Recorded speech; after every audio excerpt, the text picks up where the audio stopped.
This is Trifecta Sports Talk. We're live from Beavertail in Jamestown, Rhode Island. You have the water going in back of us here. You have Newport over there, and you have boats. So we're here talking Red Sox baseball. I'm Tanner Rebello. This is Evan Cook. And we're going to talk a lot of Red Sox baseball, actually, because a lot has gone on today. Today is Friday, July 28th, and David Price is on the DL as of this morning. David Price, there was a tweet going out by Dan Shaughnessy of the Boston Globe. Dan tweeted out that there was a potential issue with David Price's elbow.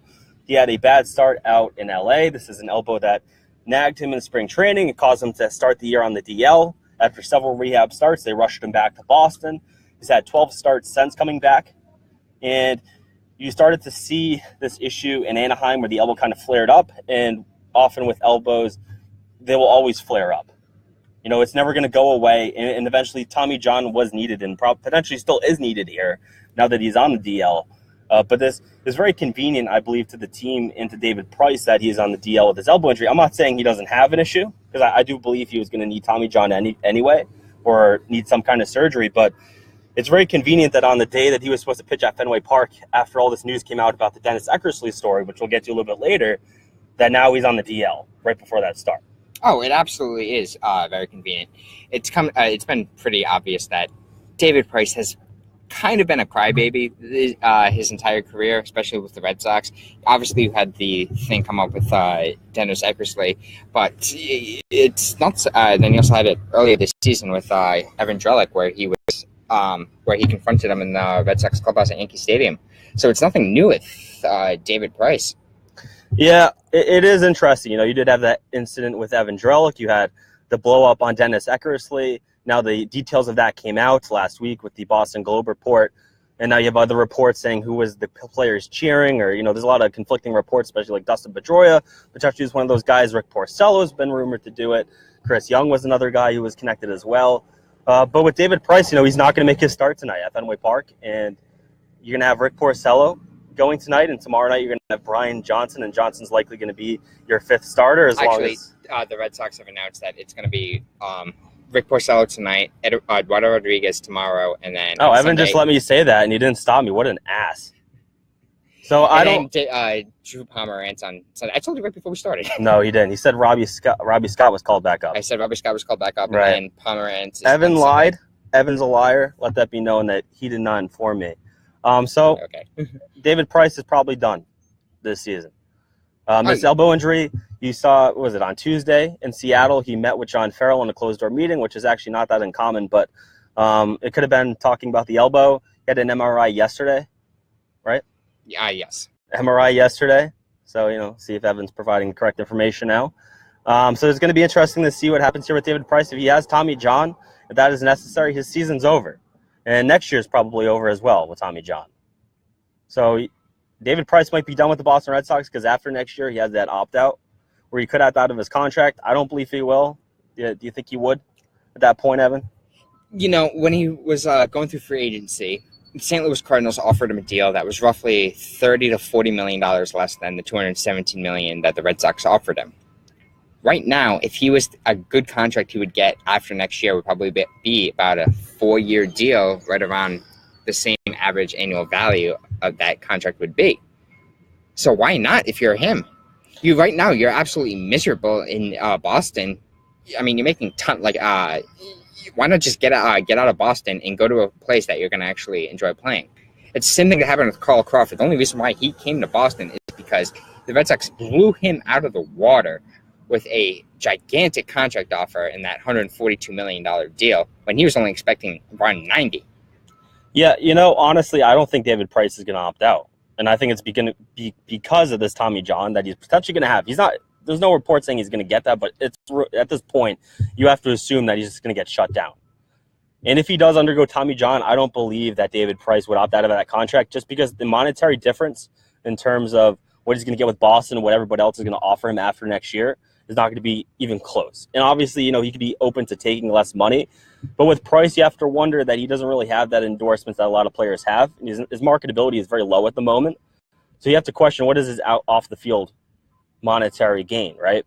So with David Price, he might be inclined to stay with Boston just because there's a lot of money he'd be leaving. And I don't think he's going to get anything close anywhere else. But if he's willing to take less money and leave Boston Red Sox after next year, I think that's a possibility. But we don't know. We really don't know what he's open to doing at this point because he hasn't really talked to the media, and he wouldn't really talk about this anyway. But you have to wonder, with David Price, what's his what can he market himself as? What company would be willing to pay him to market, especially in the Boston market at the moment? There's really no money there for him in the advertising game. So it all has to come from his salary and what he makes as a player. Zombie apocalypse mobiles? Maybe he could be that. But we'll see what happens with him. It's really troubling that it came out the same week as this report about Dennis Eckersley, where David Price was on the plane with Eck, and he was in the middle of the plane. He was walking through Eckersley and he said, "Get the F out of here." And then he came up to talk to Dave Nabrowski a little bit later in the flight, and he said the same thing. There's players cheering for him, reportedly. Yeah, basically saying, "Oh, here's the guy that knows that doesn't go out there and who doesn't know how hard it is to pitch in this game." He's saying that to Dennis Eckersley. Yeah, baseball is easy, apparently. One of the top two best pitchers to start and be a dominant closer in Major League history. The other being John Smoltz. Right. This guy, he knows how to. If you're a normal player and you get called and say you get called out about from Dennis Eckersley, I know it wasn't about Dennis Eckersley. It wasn't about David Price. Well, okay, but it's reportedly that it was about Eduardo Rodriguez's rehab start. Assuming that it was. It wasn't that, though. It was a lot of other stuff building up to that. That's what his crutch will be. Yes, it was because he said, yuck, I want to defend my teammate. That's what he'll say, but there was no way that David Price was triggered by yuck. All right, so say if no matter what the case was, if Dennis Eckersley is trashing you, basically saying that you're pitching badly, if you're a normal player, don't you go to him and say, what are you seeing that I'm doing that's wrong? Well, this is a thing that's not new with Eckersley. You had the report about the Jackie Bradley Jr. thing where Jackie did something in 2015. And, the rumor is that Eckersley is viewed as different in terms of the media and former player. A guy like Rice are kind of like open arms and Pedro because they don't really trash the players as much, where Eckersley will tell it how it is, which is very refreshing. I love the way Dennis Eckersley actually calls the games and is a great color man, I think. And he's good on the broadcast in general. Yes. It's refreshing, but I think with Dennis Eckersley, the players always had an issue with him because of that, because he told it how it is. They want him to go soften on them because he was a former player, and he's not willing to do that. He's not willing to compromise his ethics to go lightly on the team. So I think with Price, I think he was just trying to, be a good teammate in that aspect. He was just trying to show off a little bit. And I don't think it was yuck at all. I think it was a lot of other things that built up to that point. And I think with Price, he was just sick of the media, and that was just another outburst from him. You're at the point where if you're looking at David Price and you're wondering is there a mental breakdown coming? You kind of see it in the words here. And the fact that he's not going to meet with Boston, the media in Boston today, he's not going to start for Boston. He might not meet with the media for a very long time. Maybe ever. He did say he was only going to meet with the media in the days he pitches, and you might not see him pitch again in a Red Sox uniform. It's simple as that. You might not. And obviously that's premature because it hasn't really been a official report on Tommy John, but the fact that it is the elbow, and if you're the Boston Red Sox at this point, you've had a lot of bad PR the last week or so, your best bet might be having David Price get Tommy John. Set him down, and maybe he can even come back for you at the end of next year or the year after if he doesn't opt out, be a very effective pitcher. Because ultimately, that's what Red Sox fans want to see. Red Sox fans aren't cheering against David Price. They want him to succeed. That's been the case all along. And I think with Red Sox fans in general, I don't think they look at their players. They want someone who's honest, someone who's genuine. I think that's what they're looking at out of their players. That's what they want. And they're not getting that from David Price, and I think that's part of the issue. I think in general, fans still want him to succeed here, like they wanted John Lackey to succeed. I think there's a select few who don't. I think members of the media, are us included a little bit, kind of go against Price. But what he did with Eckersley was wrong, and I think the biggest part of it is that no one has really apologized. Oh, you're absolutely right. I know with John Lackey, even though after he came back from Tommy John, he pitched well enough, and after they won the World Series that night, they were chanting Lackey, Lackey, Lackey at Fenway. I think if you asked John Lackey today if he liked his time in Boston, he probably would say no. But I think he should be an example to David Price. He should be. A guy that, trashed by the fans, trashed by the media, and then to shut them up, basically he just pitched well.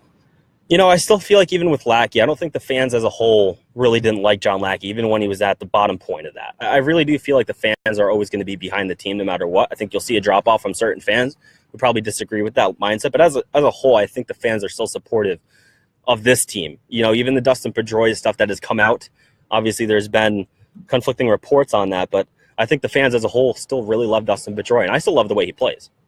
You don't have to like the guy off the field. I think same thing with Tom Brady in football. You don't have to like him off the field, but you can respect the game. You can respect the way they play.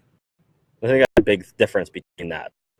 Often we analyze players as their personality too, and it's really about how they play on the field. I think that's what's really important. I think with a pitcher like David Price, beloved here. Yeah, I don't think it's too late either. Actually, yeah, just like you said with Dustin Pedroia, he's had a lot of problems the last couple this season. Obviously, earlier this season with the Matt Barnes, Manny Machado thing, and then as one of the guys that was reportedly cheering for Price during that outburst with Dennis Eckersley. He's one of your best players right now. One of your best players on the field. Yeah. So, yeah, just nobody's talking about it because he's playing well. You have the Major League Baseball trade deadline coming up on Monday, and you've had a trade already. You had a trade for Eduardo Nunez, a trade that a lot of fans actually apparently like, which, obviously if you look since June, this guy's batting over 300. He can steal bases. Power's not there, but he gets on base. He gets base hits. And a lot of people, I think, really like that about him and like that trade, but I'm in the corner that says I don't really like that trade for Eduardo Nunez. I think you gave up a fair amount. I don't think it was too much in terms of a trade perspective, but for what you need in the Red Sox lineup, I don't think Eduardo Nunez is going to solve a lot of your problems. You needed a power bat. You needed someone who could drive the long ball, and I know on a team where they say, oh, we're not a power team, we're a doubles team, they rank towards the bottom half of the league for doubles, where last year they ranked first and by a lot. If you can tell me you're a doubles team and you're getting a lot of doubles, that's fine, but you actually have to get a lot of doubles. Don't do that. They're a singles team. That's what they do. They probably lead the league in singles. I try to look up the number, you can't. You cannot find a number of ranking teams for singles. But this team, they don't drive the ball at all. They're not hitting gaps. They're not getting that. And face it, if you're a singles team, it's difficult to put up crooked numbers on the scoreboard. Because you have to really get them together. You have to keep on getting single. You need 3 singles to score a run. You do. And that's why their run differential is bad. That's why they haven't scored a lot of runs. And ultimately, that's a big issue with this team. I'm not talking about the home run ball. I'm talking about who is the guy who can get you doubles, and a lot of doubles. And the thing is, Mitch Moreland did a very good job the first couple months to do that, but he's kind of fallen off as well with that injury. He's kind of messed up with his mechanics. And Eduardo Nunez doesn't really solve those issues for you. He provides speed that you didn't have, but he's another guy who's going to get singles. He's essentially Brock Holt from 2014. Right. He's an uber utility guy. And for John Farrell and the way Farrell manages the game, having a guy like Eduardo Nunez who can play multiple positions is actually really good. Because in terms of the way Farrell manages the game, that's a really good player for him. It does fit Farrell very well. But ultimately, he doesn't solve that power issue. And they're not going to go and get it back by the trade deadline. They're not. No, the only thing they're going to go out and get is maybe a reliever. Right, maybe a relief pitcher. And even then, you kind of look at him like, where's Joe Kelly at? And if Joe Kelly can come back, then you probably do need to go get a reliever. I think that's the way I would look at it. But Brandon Workman's been very good. So yes. It'll be interesting to see. We actually have some poll numbers. We actually polled people on Twitter, and we're going to pull those up. If you have any questions for us or any comments, just put them in the comment section, and we'll answer them as they come in. But we do have poll numbers here, and Evan will read off poll by poll. We had a good amount of responses on these. Some of the questions range about David Price, the trade deadline, stuff like that. And I believe the first one that we asked was, if you were at Fenway Park on Friday night, and this is before David Price was scratched, if David Price is on the mound this first game back, would you boo him or cheer him? And what was the poll results for that, Evan? So the question was, should David Price be booed Friday night at Fenway? 69% of the people that responded said yes. Right. That's a good number of people that responded. And I believe that was justified. I do think he deserved to be booed in that instance. I do believe he should apologize to Jack Gursley. Yeah, even if he doesn't, it doesn't mean anything. Doesn't have to be a public apology at all. Yeah, just say... Man to man. Yeah, just do something like that. Even if it is a public apology, or no matter what it is, just apologize to save face. At this point, it really doesn't matter. I don't think the fan base cares if it's a genuine apology. No, not really. They don't. And right now, with a guy like David Price, every Red Sox fan knows he's getting paid $31 million a year. Right. All they care about is if he can play on the field. Yeah, it's not their money. And even off the field, he's not very likable. So how can you like a guy that's not playing on the field, like not even playing, and acting poorly off the field? Ultimately, this is the amount of cost to John Henry is more than $31 million for David Price, because he's paying for John Henry. This must be an interesting situation here, because he's paying him $31 million, and then all the bad PR. It really must hurt him. Really.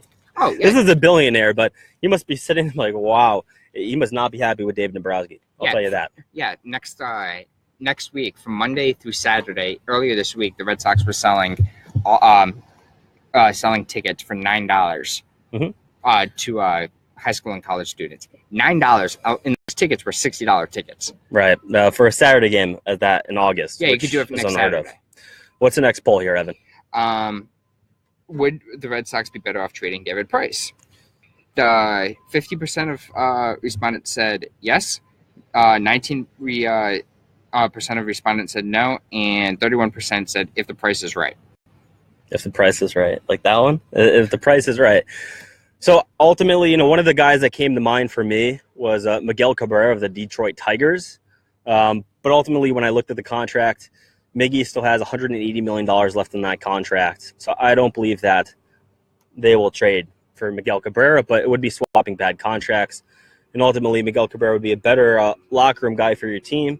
But apparently the players on the Boston Red Sox really enjoy David Price's company. And according to reports, Andrew Benintendi is basically joined at the hip with David Price. Something the beat reporters won't really talk about is about that kind of stuff. So what you want to believe, but I think David Price might actually be really good for that locker room in terms of rallying around him. Yes, he's one of the guys that is viewed as a veteran, even though he's getting paid $31 million and just looks really badly to everyone. I think I'd leave the money at it. The money's not real. You can't look at David Price and be like, oh, you have to pitch like a $31 million pitcher, because ultimately that's what the Boston Red Sox are willing to pay him. And I think it's always unfair in sports when you do compare the player to their salary. I know it's inevitable that you're going to do that, but you play players for the amount that they have already given in terms of like what the prior performance are. Oh, yeah. So I think it is unfair when you say David Price is a $31 million pitcher and he has to pitch like it. It's like, not really. He just has to be a reliable pitcher for you. And I think that's the common misconception is you try to hold him up to that salary number, and it's really unreasonable. And I think you set players up for fail when you did that, like you did with Carl Crawford. What's the next poll here, Evan? Will the Red Sox win the World Series? 18% said yes. 82% said no. And if you're part of that 18% that think the Boston Red Sox will win a World Series, please tell me why, because I don't think anything is close to that, this team. No, the only way they have a chance to possibly win the World Series is if they make the playoffs to begin with. They have the starting pitching to win a World Series. I'll give you that. But you got to get the offense too. So what would have to happen is everybody would need to get hot in October. Because I think what's the benefit of this rotation is that when you go to a four-man rotation in playoff baseball, you have enough without David Price to win a World Series. I believe Chris Sale, Drew Pomeranz, Rick Porcello, and Eduardo Rodriguez is a really good 1, 2, 3, 4 rotation in the playoffs. I think they have a lot of potential for that. So I don't think necessarily David Price really hurts him that much in that aspect. If he is out for the remainder of the season, your fifth starter is probably going to be like a Brian Johnson or a Doug Fister, but I think you could get by with that. But yeah, like right now, the best team in the American League is the Houston Astros, and I think you might be able to compete with Houston Astros, but I don't think you get by them. Their pitching's too good, and they have too many good young players. I just don't see the Red Sox getting by Houston. I think anything could happen. I think anything can happen because last year you had a 93-win baseball team that got swept by the Cleveland Indians. So anything can happen. It really can.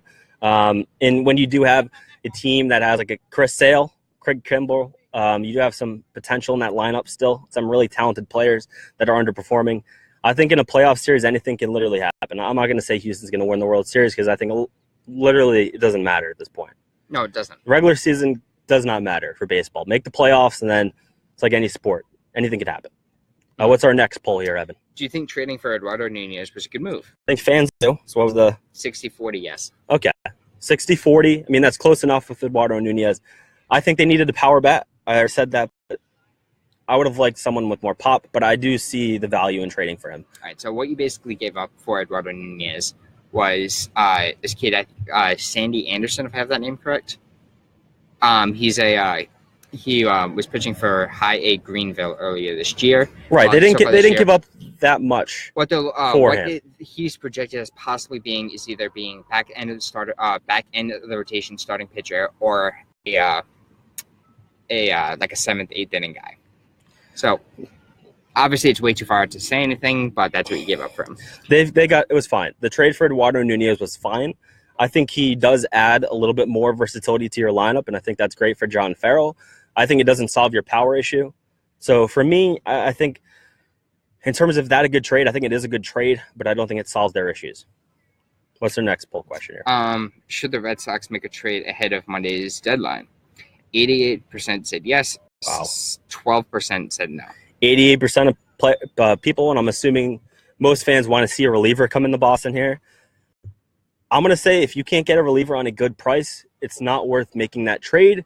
Personally, I think Brandon Workman's been really good. I think if Joe Kelly can come back as well, with Craig Kimbrell, with Matt Barnes, I think Keith Hembry in certain situations. So I think you're fine in that bullpen. But it all depends on what Joe Kelly's status is. And I think with David Nabrowski, that's going to be his decision in terms of, is Kelly ready to go? Is he to be ready for the playoffs? If he's not, you go and get someone. If there's any doubt with Joe Kelly, you go get somebody. Yeah, and I know his name it's still a huge question mark with Carson Smith, but he still has a chance to come back this season. They haven't ruled it out. They haven't ruled it out. So getting Carson Smith back would be just as good, really, as making a trade. And you've also brought up Brandon Workman. Now, granted, he hasn't pitched in the second inning of a lot of his appearances that he's made, but in the first inning, he's pitched very well. Yeah. So it's Brandon Workman's good. Yeah, bringing up Brandon Workman to pitch out of the pen, it's been a really good addition for the I like Brandon Workman because he has a set. He has balls. He has charisma. Is that it for our poll questions here, Evan? Yes. All right. So interesting poll questions, interesting answers. Most fans tend to agree with Dave Nabrowski that was a good trade for Eduardo Nunez. Most fans would boo David Price if he was on the mound tonight at Fenway, which he isn't. So thankfully, Price, you got by with that one. Most fans would trade David Price, and most of them would also do it if the price was right. I think one trade that would have made sense is for Miguel Cabrera, but like I said, the contract, $180 million left on Miguel Cabrera's contract.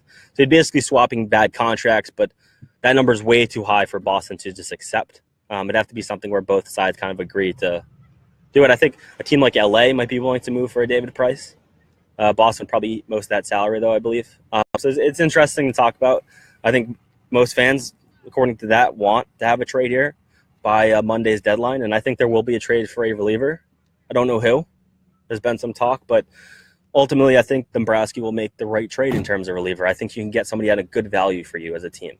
Yeah, and you could easily get a guy like I'm going to just look at last year, a guy like Fernando Abad. You got him for Pat Light, and the only thing Pat Light was a reliever that could throw 100 but can't locate the ball. Right. So you could easily be able to make a trade for a guy like that. So trade for a guy like that. So a guy like, you could trade Kyle Martin, Jamie Callahan, one of those pitchers from Pawtucket for a pitcher like that. Potentially. We'll see what happens with that. Trade deadline is on Monday. We'll be covering that at trifectanetwork.com. And we'll be at Patriots. You'll be at Patriots camp tomorrow. Yes. I'll be at the Revolution game on Saturday night. And then on Sunday afternoon, I will be at the Roma Juventus game at Gillette Stadium. It's an afternoon game. So we'll have you covered at trifectanetwork.com. Make sure to like us on Facebook and tune in next week for some more Facebook Live content.